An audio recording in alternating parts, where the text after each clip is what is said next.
따라 하시겠습니다. 충격을 딛고 다시 일어나 사명을 감당하라.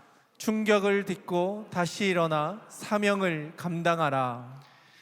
우리가 종종 듣고 사용하는 용어 중에 이 트라우마라는 용어가 있습니다. 이 트라우마는 일반적인 의학 용어로 외상을 뜻하며 심리학에서는 정신적 외상이라 합니다.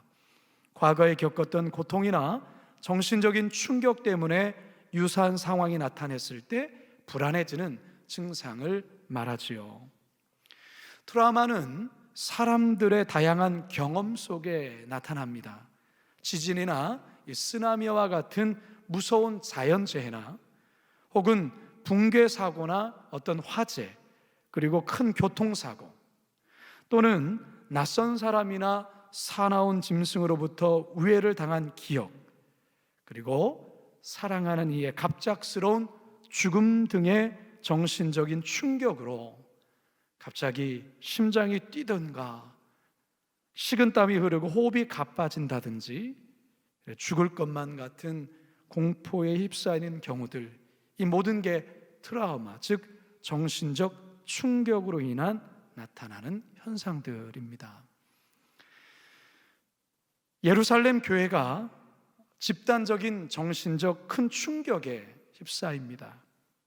다름 아닌 이 아나니아와 삽비라 부부의 이 횡령 사건과 이들 부부에 대한 하나님의 즉각적 심판으로 인해서 이 예루살렘 교회 공동체 모두가 충격에 빠지고 만 것입니다. 자, 그렇다면 이 예루살렘 교회, 과연 이 아나니아와 삽비라 부부로 인한 충격을 어떻게 극복해 나갈까요? 우리 다 같이 한번 본문으로 들어가서 내용들을 면밀히 살펴보고, 그리고 우리 인생 가운데도 겪게 되는 크고 작은 충격들을 어떻게 극복하며 다시 일어설 수 있는지 살아계신 하나님의 음성 듣게 되길 간절히 축원합니다. 따라 하시겠습니다. 누구나 충격적인 일을 겪을 수 있습니다. 누구나 충격적인 일을 겪을 수 있습니다. 이 아나니아와 삽비라 부부의 사건은 세 가지 면에서 예루살렘과 예루살렘 교회와 성도들에게 큰 충격을 주었습니다. 첫 번째는 그동안 교회에서 봉사도 열심히 하고 사도들의 가르침을 잘 받았다고 여겼던 이 부부가 횡령하는 일에 연루되었다는 그 자체에 큰 충격을 받은 것입니다. 만일 여러분들이 소속된 목장이나 혹은 부서에서 함께 교제도 하고 함께 봉사도 했던 성도가 어떤 횡령이나 재정적 문제에 연루된 사실을 뒤늦게 알게 된다면 여러분, 우리의 마음이 어떻겠습니까? 적잖은 충격을 받겠지요. 초대교회가 그랬던 것입니다. 두 번째로는 예루살렘 초대교회는 그동안 대단히 이상적이며 환상적인 공동체였습니다. 성도 간의 사랑이 넘쳐났고 자발적인 재정적 섬김과 그리고 투명한 재정 사용을 통해서 세상으로부터도 칭송까지 받았습니다. 그런데 다른 것도 아닌 이 재정, 돈과 관련해 부정사건이 일어나자 성도들 모두가 큰 충격에 빠졌던 것입니다. 가끔 이 선한 일을 많이 하며 사회적인 큰 신뢰를 받던 단체가 비리나 부정에 연루되어 매스컴에 나오게 될 때 우리는 적잖은 충격을 받을 때가 있지 않습니까? 오늘날 교회도 마찬가지입니다. 유명하고 잘 나가던 교회가 한순간에 무너지는 영역이 바로 이 부분입니다. 교회의 재정을 담임 목사가 자기 마음대로 운영한다거나 재정 사용에 대해 투명하지 않으면 반드시 사고가 날 수밖에 없습니다. 그래서 우리 교회는 정성진 목사님이 계실 때부터 재정의 투명성을 강조하고 또 강조하였고, 아예 재정에 관해서는 담임 목사가 관여치 못하도록 재정 담당 전문가를 세우고 있습니다. 뿐만 아니라 2중 3중으로 감시하는 시스템을 구축해 놓은 것이죠. 그리고 분기별로 전 성도가 재정 상황을 알 수 있도록 교회는 공개하고 있습니다. 어쨌든 초대교회가 다른 것도 아닌 이 재정적인 사고에 모두가 큰 충격을 받게 된 것입니다. 세 번째로 아나니아와 삽비라 부부에 대한 이 하나님의 즉각적인 심판에 성도들 모두가 큰 충격을 받았습니다. 그동안 하나님의 넘치는 은혜와 사랑, 용서만을 경험했던 이 공동체였는데 죄에 대해서 너무나도 단호하게 처벌하시는 하나님의 이 심판에 대해 성도들 모두가 충격을 받게 된 것이죠. 자, 오늘 본문 우리가 읽은 11절 한번 읽어봅니다. 시작. 온 교회와 이 일을 듣는 사람들이 다 크게 두려워하니라. 이처럼 초대교회는 이 세 가지 내용 때문에 큰 충격을 받았습니다. 근데 그 충격의 여파가 더 컸던 것은 내용도 내용이지만 전혀 예상하지 못했던 사람, 전혀 예상치 못했던 영역에서의 나타난 사고였기 때문에 그 충격은 더 컸던 것이죠. 사실 사람이 충격을 받는 데에는 내용도 내용이지만 전혀 예기치 못한 상황에 어떤 일이 벌어졌을 때 그 충격은 클 수밖에 없습니다. 여러분, 속담 중에 마른 날의 날벼락 이런 말 들어보셨죠? 마른 날의 날벼락. 이게 바로 이것을 이야기를 하는 거죠. 느닷없이 전혀 예측하지 않는 상황에서의 그런 어떤 일을 겪게 될 때 그 충격은 굉장히 큰 거죠. 늘 부모에게 순종하고 한 번도 아니요라고 대답하지 않았던 자녀가 어느 날 갑자기 막 반항을 하거나 불순종하면 부모로서 충격을 크게 받습니다. 더 나아가서 가출까지 한다면 아마 뒷목 잡고 쓰러질 겁니다. 함께 동업을 하며 믿었던 사람이 모르게 뒤로 사기를 치고 장난질을 한 것을 뒤늦게 알게 되었을 때, 어제까지만 해도 반갑게 전화 통화를 하며 안부를 물었던 가족이나 친구와 지인이 갑작스러운 사고로 세상을 떠날 때, 건강만큼은 자부했는데 건강검진 결과 암이라는 의사의 소견을 듣게 되었을 때 그 충격은 실로 그럴 수밖에 없어요. 혹시 오늘 예배 자리에 나온 여러분들 가운데서도 방금 제가 언급한 이 내용에 해당되는 분이 계실지 모르겠어요. 그래서 그 충격에 여전히 헤어나오지 못하는 분이 있을지 모르겠습니다.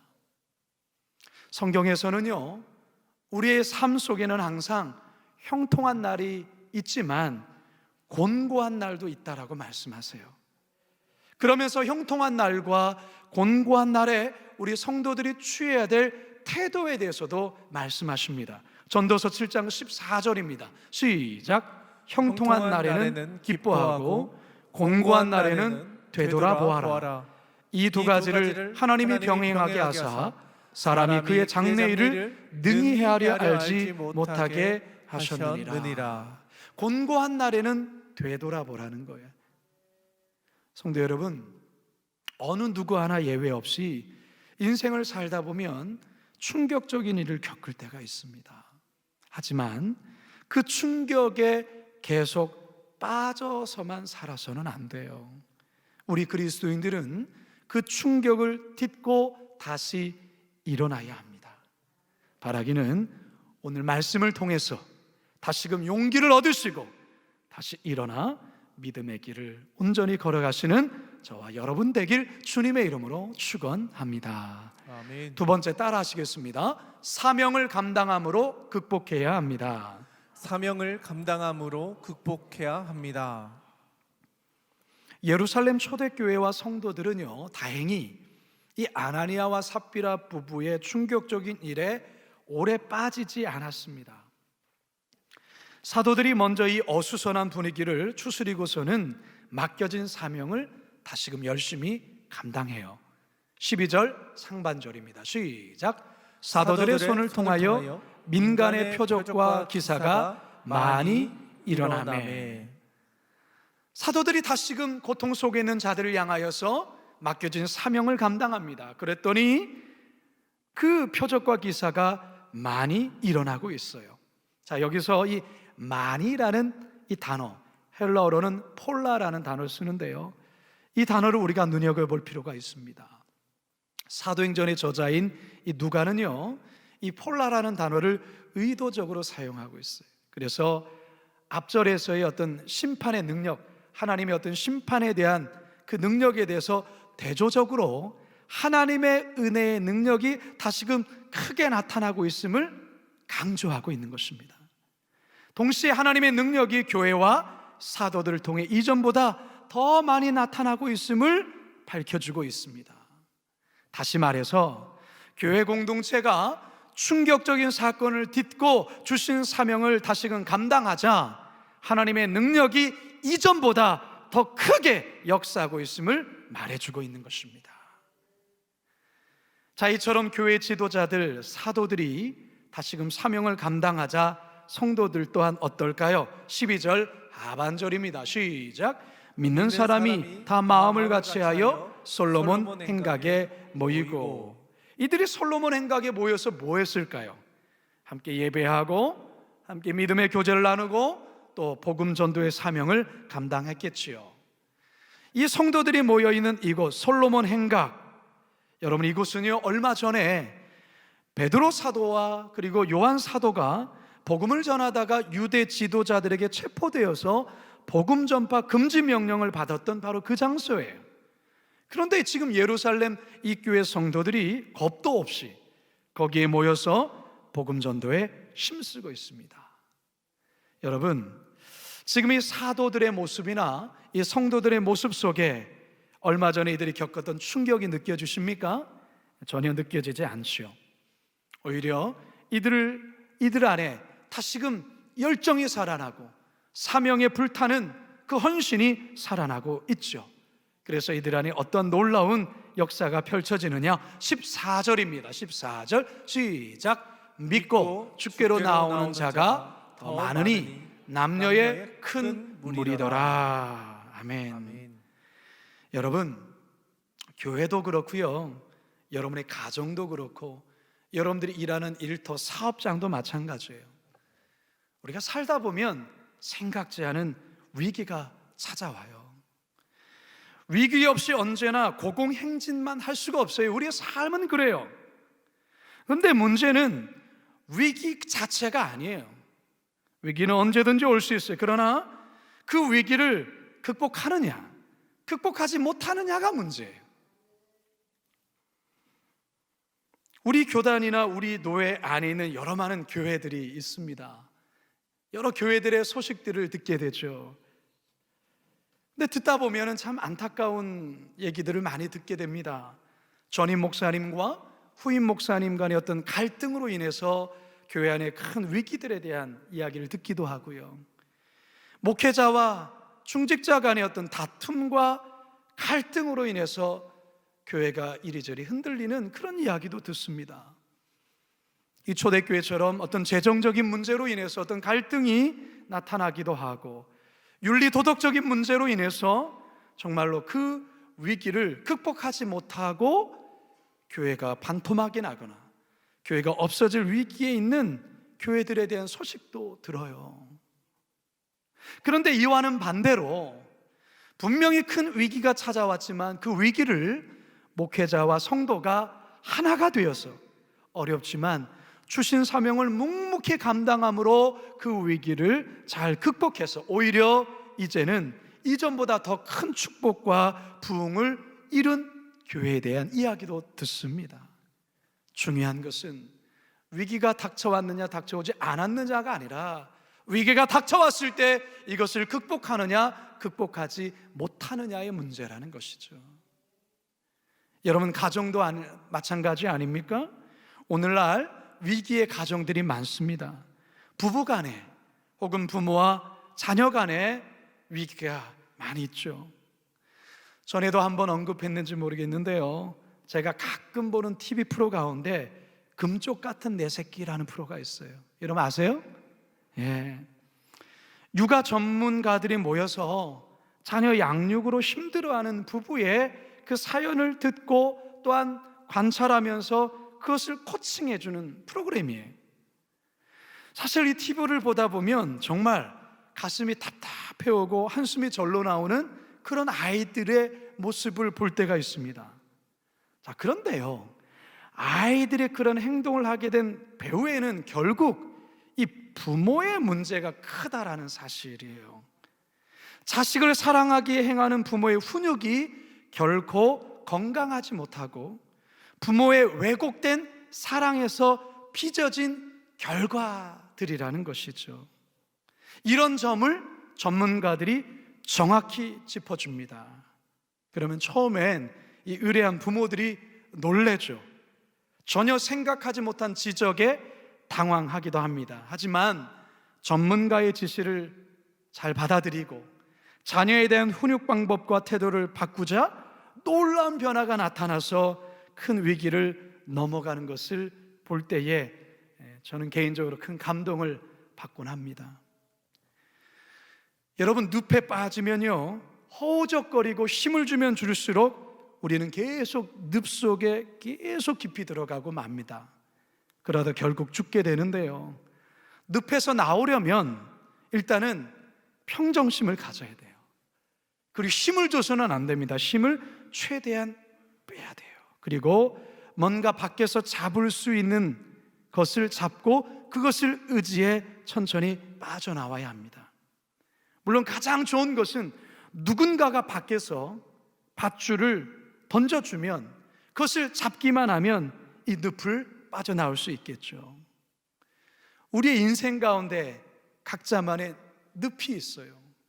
그 늪에서 허우적거리는 이들이 있단 말이죠. 근데 저는 그 늪을 빠져나올 수 있는 이 밧줄을 저는 사명이라 생각합니다. 사명의 밧줄을 잡으면 늪에서 나올 수 있어요.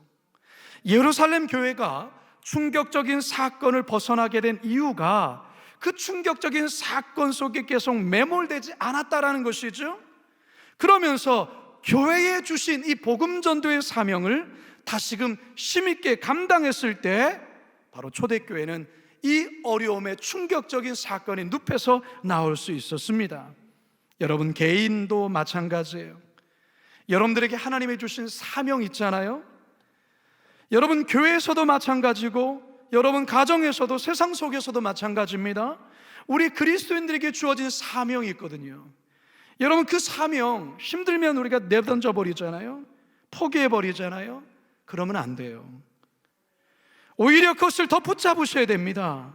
그것을 붙잡으셔서 그 사명 감당하셔야 됩니다. 주신 사명 감당하다 보면 그 충격적인 사건에서 인생에서의 위기에서 헤어나올 수 있어요. 바라기는 주님께서 맡겨주신 그 사명, 그게 무엇인지 다시금 발견하시고 그 다시금 붙잡으심으로 또한 그것을 온전히 감당하심으로 여러분 믿음의 승리자들 다 되시길 주님의 이름으로 축원합니다. 마지막 세 번째 따라합니다. 극복한 자에게는 새 길이 열립니다. 극복한 자에게는 새 길이 열립니다.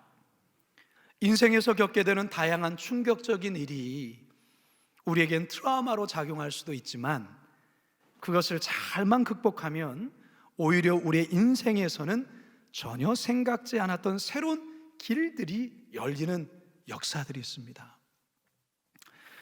우리 교회 안수 집사님 한 분 가운데 나이가 67세 정도 되는 적지 않은 나이에 보디빌더 대회도 나가셔서 입상도 하시고 아주 탄탄한 몸을 잘 유지하시는 분이 계세요.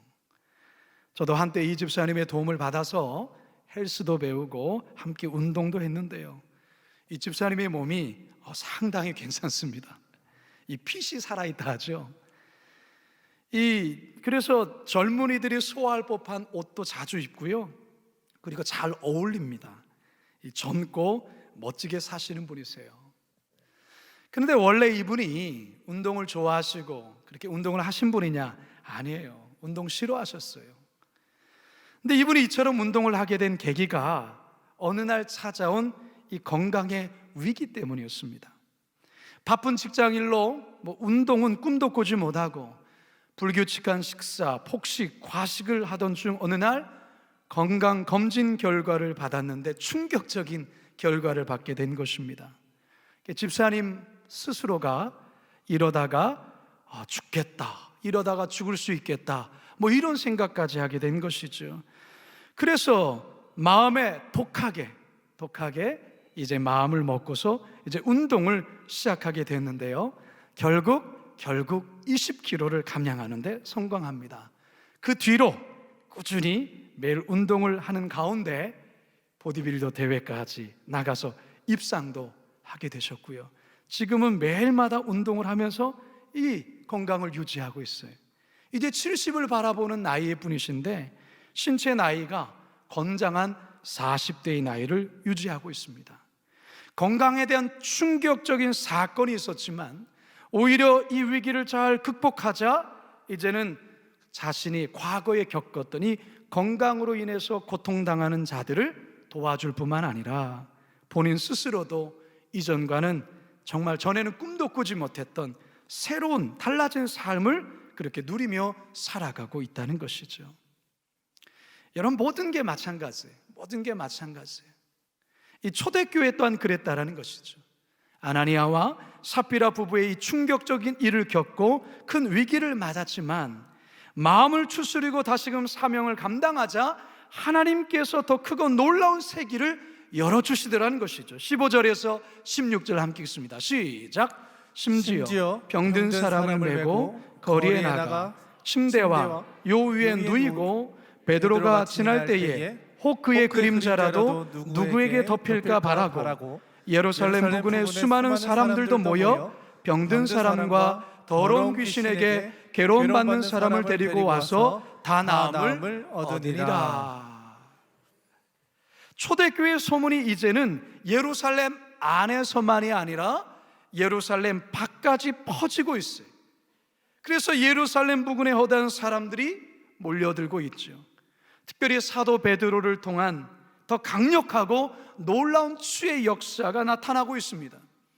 아픈 자에게 베드로의 그림자만 덮여도 낫는 역사가 일어났고요.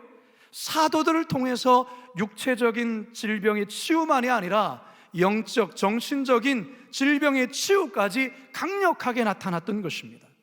전보다 더 놀라운 치유 사역과 함께 복음의 확장이 일어나게 된 것입니다. 할렐루야. 사랑하는 성도 여러분, 우리가 이 코로나 위기를 우리가 지금도 여전히 지나고 있지 않습니까?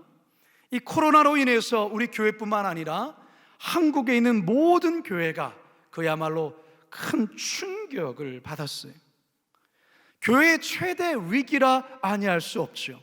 함께 모여서 예배하고 훈련받고 봉사하고 친교하는 이 모든 것들이 코로나로 인하여서 2년 가까이 제대로 할 수가 없었던 것입니다. 지금 교회들 안에, 성도들 안에 심각한 영적인 붕괴 현상들이 일어나고 있어요. 어느 기독교 신문을 보니까 코로나 사태 2년 동안 한국 교회에 1만 개 교회가 문을 닫았다라는 그런 보도의 내용을 보았어요. 교회 학교 연실은 더욱더 처참합니다. 여러분들은 그래도 장년들이니까 그래도 이렇게 현장에 나와서 성전에 나와서 예배하려고 나름 애를 쓰고 있고, 그렇지 않은 경우에 우리는 영상을 통해서 나름 이 신앙의 줄을 놓지 않으려고 애를 쓰는데, 특별히 우리 청소년층에 속하는 우리 다음 세대의 이 자녀들의 신앙 교육은 정말로 걱정이 되지 않을 수가 없어요. 그런데 여러분, 코로나에 여러모로 위기를 준 것 맞습니다만 새로운 길을 개척한 것도 있다라는 것입니다. 코로나 위기 속에 전에는 꿈도 꾸지 못했던 다양한 사역들이 교회 안에 새롭게 펼쳐지기도 하고 창조적으로 일어나기도 했어요. 우리 교회 또한 마찬가지입니다. 지난 2년간 우리 교회가 어떤 사역들을 했는가 한번 설교를 준비하면서 쭉 정리해 보니까 지난 2년 동안 우리 교회 참 많은 사역들을 시도하고 실천한 것을 알게 되었습니다. 작년 110 40일 가정 예배를 기점으로 해서 지난 2년간 약 35종류의 온 오프라인의 사역들이 확장되고 새롭게 진행이 되었어요. 주로 온라인으로는 영성훈련 프로그램들이 진행되었고요, 오프라인으로는 이 성도들을 가정을 찾아가서 위로를 전하는 다양한 사역들이 여러분 화면에 보였던 것처럼 많은 사역들이 이렇게 시작됐고 펼쳐진 거예요. 특히 구제, 국률 사역들이 크게 확장되며 일어났습니다. 지난 주일에도 우리는 플로잉 데이를 통해서 귀한 나눔의 시간을 또한 우리가 갖지 않았습니까? 여러분, 이것은 우리가 코로나가 아니었으면 우리는 꿈도 꾸지 못했던 사역들이에요. 요즘에는 가상 현실 공간을 통해 다양한 소통을 시도하는 이 메타버스라는 것이 크게 유행하고 있습니다. 이제 우리 교회도 다음 세대인 교회 학교의 이 메타버스를 통해서 이 다음 세대와의 소통, 그리고 새로운 복음의 영역들을 확장시켜 나가려고 해요. 유튜브나 온라인 등 미디어를 더욱더 전문화함으로요, 인터넷 공간에서의 하나님 나라 사역을 세워가려고 하는 것이죠. 이 일이 단지 우리 교회만을 위한 사역이 되어서는 안 됩니다. 환경적으로, 상황적으로 열악한 이 미자립 교회나 작은 교회를 함께 살리는 일환으로 이 사역들이 함께 펼쳐지고 확대되어지고 실천되어야 될 것입니다. 그러기 위해서 우리 교회는 내년부터 다음 세대 비전 센터와 관련해서 구체적인 내용들을 우리 성도들과 함께 공유하게 될 것입니다. 그리고 하나하나 구체적으로 실행하게 될 것입니다. 교회적인 위기가 또 다른 사역의 길을 새롭게 만들어가는 것처럼 여러분의 가정과 기업, 그리고 자녀들의 삶에서 겪게 된 여러 위기가 전혀 생각지도 못할 새로운 길들을 만들어갈 수 있다는 사실을 여러분 믿으시기 바랍니다. 성도 여러분, 우리의 삶을 이끌어 가시는 분은 여호와 하나님이십니다. 믿으십니까? 그분을 신뢰하셔야 합니다. 그러면 그분이 여러분의 삶의 길 하나하나를 지도하시며 가르쳐 주실 것입니다. 잠언 3장 6절입니다. 시작. 너는 범사에 그를 인정하라. 그리하면 내 길을 지도하시리라. 아멘. 시편 32편 8절입니다. 시작. 내가 내 갈 길을 가르쳐 보이고 너를 주목하여 훈계하리로다. 아멘. 따라서 여러분, 어떤 충격적인 일이 여러분의 앞을 가로막는다 해도, 인생에서 위기가 여러분들을 주눅들게 할지라도 여러분 거기에 마냥 주저앉아 있으면 안 됩니다. 여러분 절망해서도 안 되고요, 여러분 다시금 일어서셔야 합니다. 일어나야 합니다. 우리에게를 인도하시고 새롭게 열어갈 그 하나님을 신뢰함으로 다시 일어나 사명의 길을 걸어가야 합니다. 이제 저는 말씀을 마치려 합니다. 여러분들이 살아오시면서 겪었던 충격적인 일은 무엇입니까? 오랜 시간이 흘렀음에도 여전히 헤어나오지 못하는 그것이 여러분들에게는 무엇입니까? 그 충격이 여러분의 삶 속에 순간순간 트라우마가 되어 작용하고 있는 것은 없습니까? 오늘 이 말씀을 붙드시기 바랍니다. 누구에게나 크고 작은 충격적인 일로 아픔을 겪을 수 있습니다. 하지만 거기에 오래 머물거나 거기에 빠져 살아가서는 안 됩니다. 오늘 하나님 우리에게 말씀하시죠? 말씀의 줄을 붙잡으시고 또한 사명의 밧줄을 여러분 단단히 잡으시면 나오실 수 있습니다. 극복할 수 있습니다.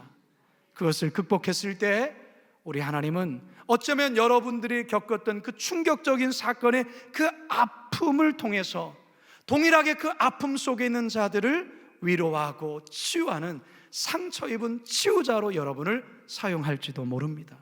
생각지도 않았던 더 새로운 사역과 새로운 길들을 우리 하나님께서 여실 것입니다. 오늘의 말씀으로 여러분 충격을 딛고 다시 일어나 멋지게 우리 주님 앞에 서는 그날까지 사명 끝까지 감당하시는 우리 모두가 되기를 주님의 이름으로 축원합니다. 우리 이 시간 말씀을 기억하면서 우리 이 찬양 같이 한번 고백합니다. 괴로울 때 주님의 얼굴 보라, 평화의 주님 바라보아라. 세상에서 시달린 친구들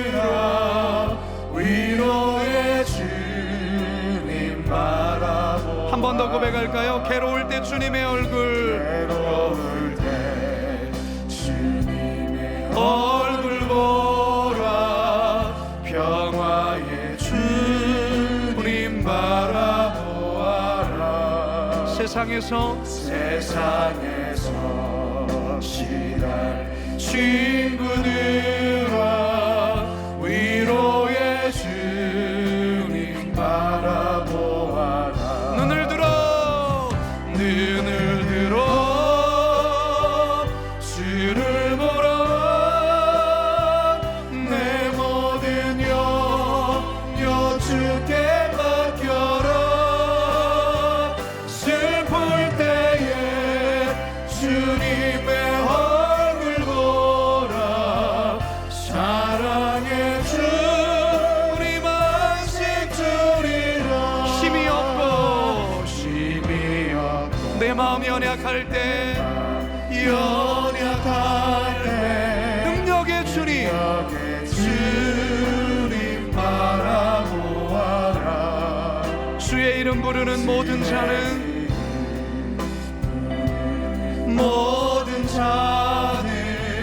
힘 주시며 늘 지켜주시. 눈을 들어 주를 보라. 주를 보라. 내 모든 염려 주께 맡겨라.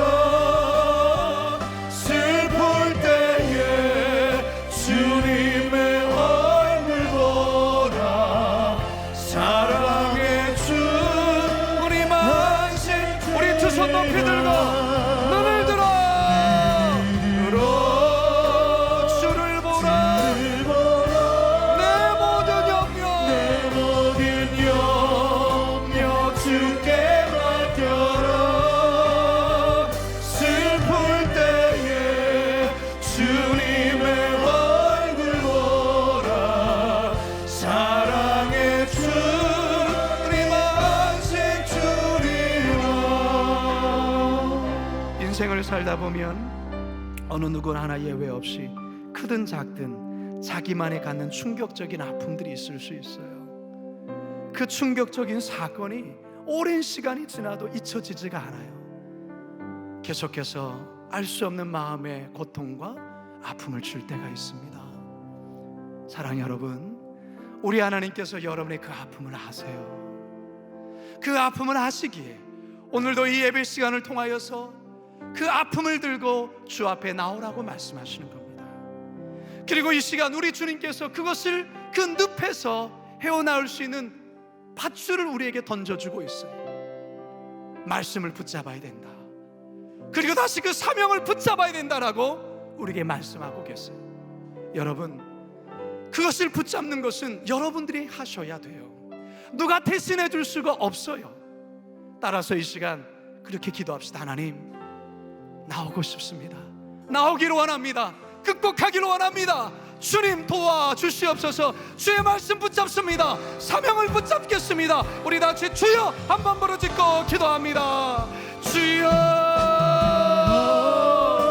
하나님 아버지, 우리의 삶 속에 원치 않게, 우리의 삶 속에 의도하지 않게 하나님 아버지 겪게 되는 수많은 일상의 충격적 아픔과 사건이 우리의 마음을 지치게 하고 우리의 마음을 놀라게 하고 우리의 마음을 절망케 할 때가 있음을 봅니다. 오 하나님 아버지, 이시간 하나님께서 우리에게 들려주시는 말씀을 기억합니다. 하나님의 말씀에 주를 붙잡게 하여 주옵소서. 하나님 아버지 사명의 만전을 붙잡게 하여 주옵소서. 그리하여서 하나님 그 아버지 절망의 늪 가운데 계속 어둡게 하게 하여 주시고 그것을 나오게 하여 주시고 그래서 다시 한번 주님 앞에 아버지 당대에 나가게 하여 주시고 오히려 이 일을 통하여 우리를 아름답게 빛나게 하실 주님을 바라보며 나가게.